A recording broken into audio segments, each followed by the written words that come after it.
Hello, I'm Philip Stoughton. I'm here at Productronica 2023 and I'm joined by Otto Pukk of Incap. Otto, let's start with a quick introduction to Incap, your footprint and scale. Yeah, no, Incap, we're an EMS company and we have factories in Estonia, in Slovakia, UK and the US and 3 big factories in India.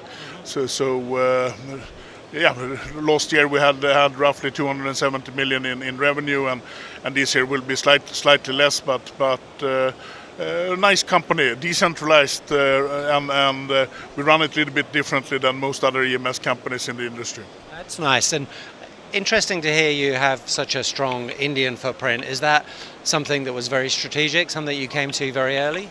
I think a little bit of both, in that sense that we at that time we were looking at the Asian presence and India was a good option. But now being in India and seeing how good place for business and electronics India can be, then of course we have expanded that and now it's a strategic decision. Yeah, I think when I look at India, when I look at the whole move from China, I look at the opportunities in India, I look at Vietnam, and I look at Mexico. They're probably the three main beneficiaries. And being early into India, I think is really exciting because it's a market that's really going to develop, but it needs a lot of investment throughout the supply chain, not just in EMS.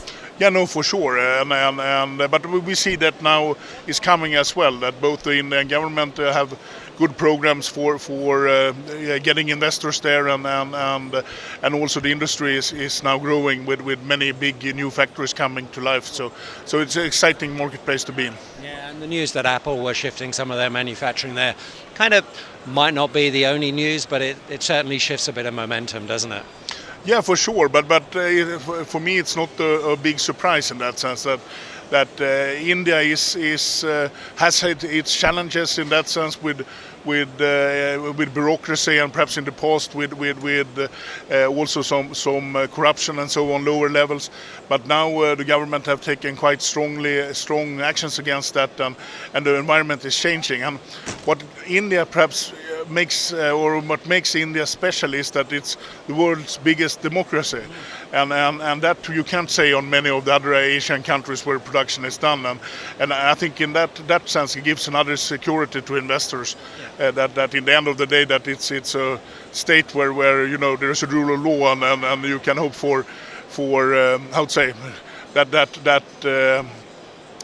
things are more like we are used to in Western society. Yeah, more as they should be, in fact. One of the things that seems to be working its way through the EMS industry that has been challenging and continues to be challenging is this story of inventory. Inventories were raised massively because of component shortages.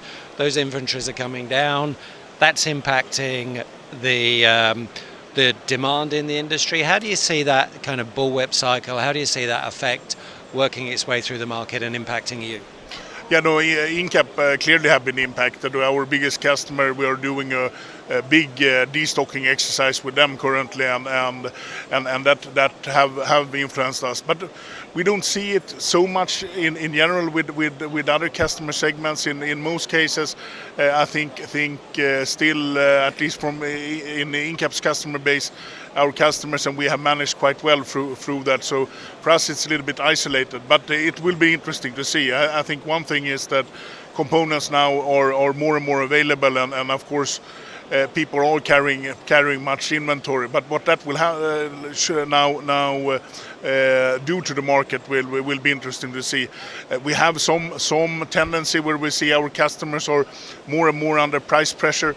During the component crisis, then who had the components and could deliver were the winner in the market. But now the components are available more broadly, and let's see and how the market develops now. But it will be interesting in that sense. Yeah. And when you look forward to 2024, do you look forward with optimism? What do you see in the market? Do you see any particular trends that are challenging you? Yeah, we haven't given our steering for 2024 yet, but I'm always optimistic in that sense, and there is always opportunities on the market. And as Incap, we have a very nice footprint. We just acquired the US business. I think there is a lot for us to do there to expand, and our Indian third factory just got finished, and we're excited in starting filling that up with business. So in principle, I'm always positive, but yeah, a little bit early for us to give steering yet. Yeah, no, it is a bit early to say. So you've invested in the US. Do you see that as a big market for growth? And it feels like within the Americas, you've got to be manufacturing in the Americas to serve the Americas. Will you stick to the US, or will you perhaps look at Mexico and other regions? No, we have looked at other North American countries as well, but the key is for us to get the footprint in the US, because as you say that there's clear policies when it comes to made in US, and you need to have some kind of footprint locally, even if you support that with a low cost alternative. And yeah, we have that alternative in India, and there's possible to export from India to US as well, very nicely. So, but yeah, for us it's a strategic decision. We have dipped our toe into that market now, and I wouldn't be surprised if we expand that here in the coming future as well. Yeah. Otto, thanks so much for stopping by. It's a really interesting footprint, a really nice business. Congratulations on that, and hope 2024 goes well for you. Thank you. Thanks for having me.